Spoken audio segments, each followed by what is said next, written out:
আমি রিশা। তোমরা সবাই কেমন আছো? এই দুদিন হচ্ছে আমি মায়ের কাছে আছি।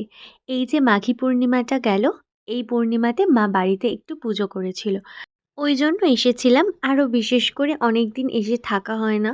আসি চলে যাই, ওই জন্য এসে কয়েকদিন আছি মায়ের কাছে।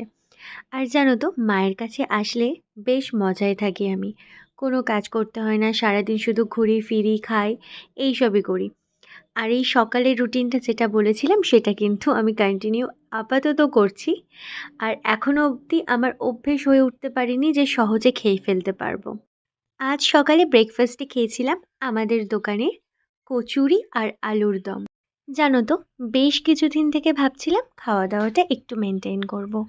তবে ডায়েট না, আমি ডায়েট করতে পারি না, আমার দ্বারা একদমই হয় না। ওই মেপে ঝুপে খাওয়া আর কি। তবে এর মধ্যে সবে একটু খাওয়াটা কন্ট্রোল করতে শুরুই করেছিলাম, তার মধ্যেই চলে এসেছি এই বাড়িতে। ওই বাঙালির একটা কথা আছে না, আজ খাই কাল দেখা যাবে। ঠিক তেমন, আজ খেয়ে নিই, কাল থেকে খাওয়া দাওয়া মেনটেন করব।